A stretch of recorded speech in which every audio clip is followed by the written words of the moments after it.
नमस्कार, आप देख रहे हैं क्रांति टुडे और मैं आपके साथ वसीम सिद्दीकी। आज हमारे बीच मौजूद हैं विक्की भैया, ओमकार ठाकुर विक्की भैया, जो कि प्रांतीय शास्त्र संयोजक हैं गोरक्षक विभाग के। आज बात करते हैं कई मुद्दों पर। उन्होंने अभी बुंदेलखंड के 7 जिलों का भ्रमण किया है, जिसे लेकर उनका जो पानी जवानी किसानी यात्रा की है। क्या देखा बुंदेलखंड में और क्या उद्देश्य था इस यात्रा का? विक्की भैया, हमारे चैनल पे आपका फिर से बहुत बहुत स्वागत है। बहुत बहुत धन्यवाद नसीम जी। आपके जो अभी एक अभियान चलाया है, पानी जवानी किसानी यात्रा की है, क्या इसका मुख्य उद्देश्य था?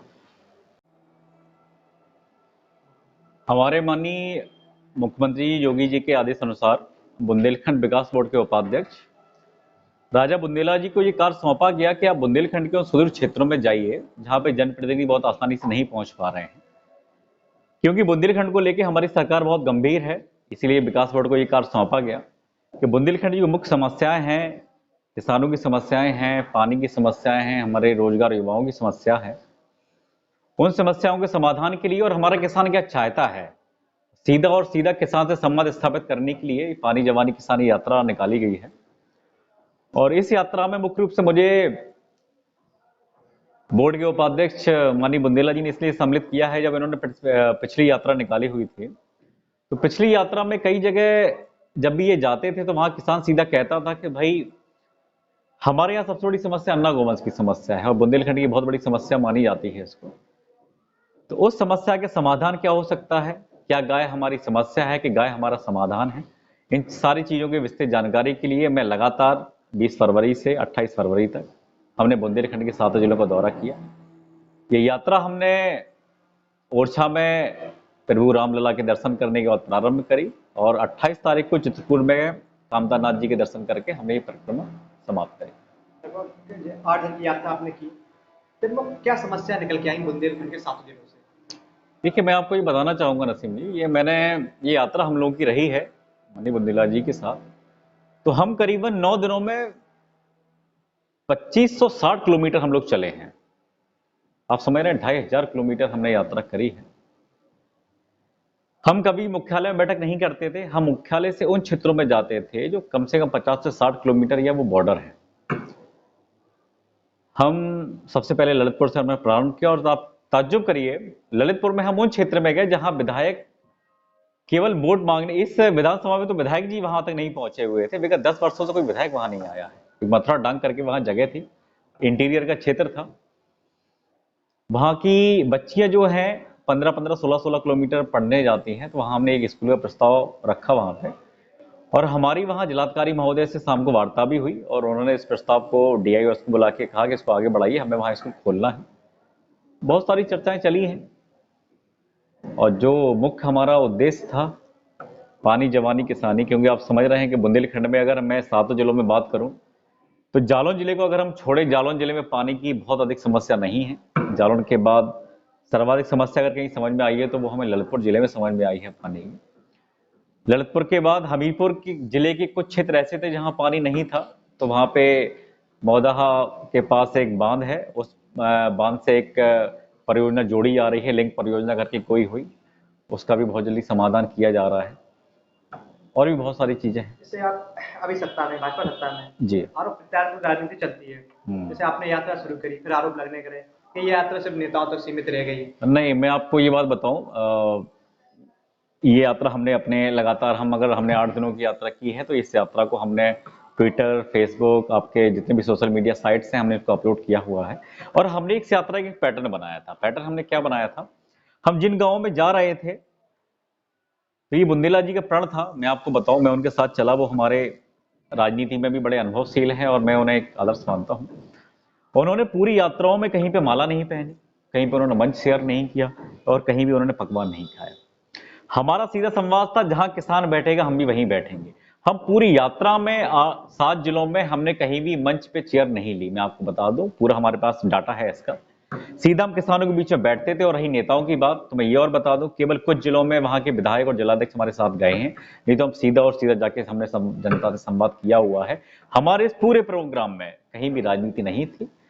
मैं आपको एक चीज और बता दूं, इसका जो बड़ा ही सकारात्मक प्रभाव ये रहा है कि आज अगर हम किसी किसान से पूरा, हम एक सभा करी, हमने 200-300 लोगों की एक सभा करी, उस सभा में हम ये कहते थे कि जो भी आपकी समस्याएं हो इन रिटेन ऑन पेपर आप हमें उसी वक्त लिख के दीजिएगा। हमारे साथ कई प्रशासनिक अधिकारी रहते थे, हो सकता है हमारे साथ बीडीओ भी रहा है, सीओ भी, कई विधायक कई एडमिनिस्ट्रेटिव ऑफिसर हमारे साथ रहते थे।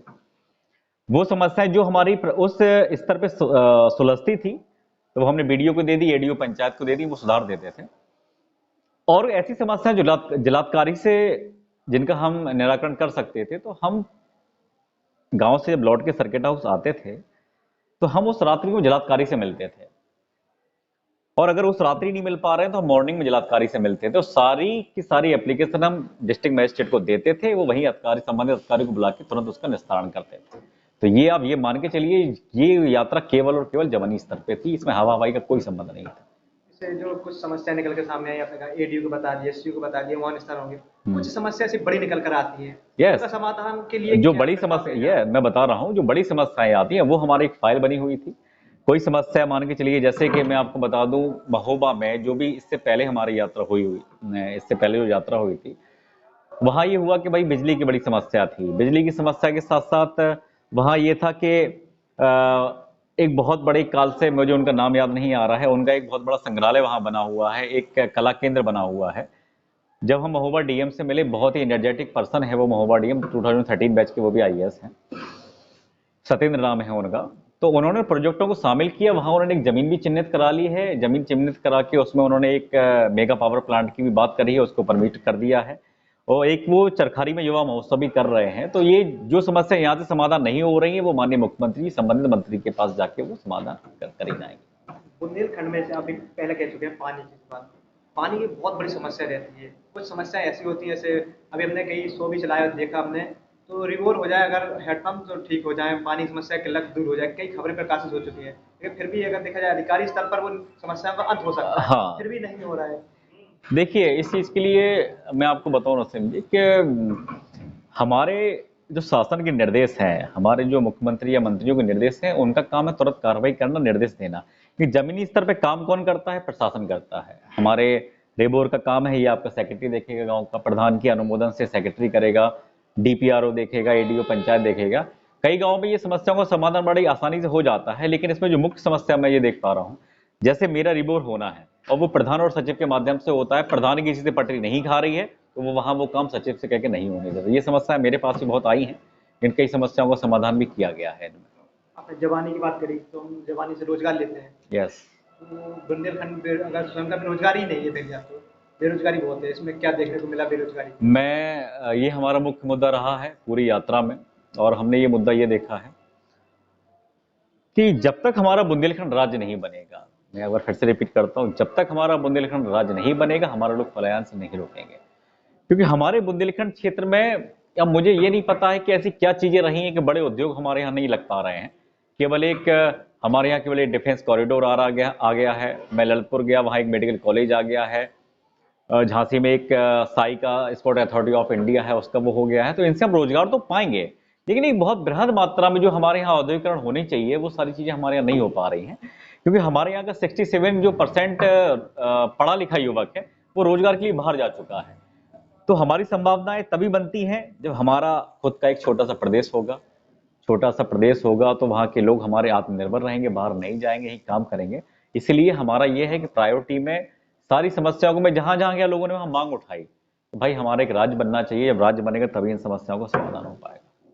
लास्ट सवाल रहता है किसानी। यस, इस समय किसान आंदोलन का जब कानून आए, तो जो आरोप आप लोग आरोप कह चुके हैं कि जो विरोधी पार्टी है सिर्फ राजनीतिक रोटी सेक रही है, बुंदेलखंड के साथ जो में गए हैं, तो क्या विरोध देखने को मिला कि सिर्फ राजनीतिक रोटी सेकी जा रही है? नहीं, मैं केवल जहां गया हूं, मैं आपको बिल्कुल ऑनेस्टी बताता हूं नसीम जी, मैं जहां जहां गया हूं, सातों जिलों में कहीं भी ये प्रभाव मुझे देखने को नहीं मिला है कि लोग किसान आंदोलन का सपोर्ट कर रहे हैं।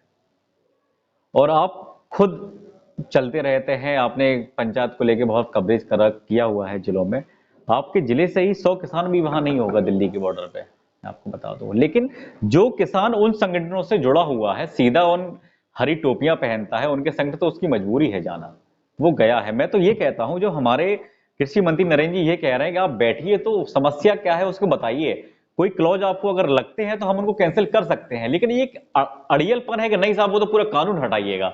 जब तक आप किसी चीज को सोचेंगे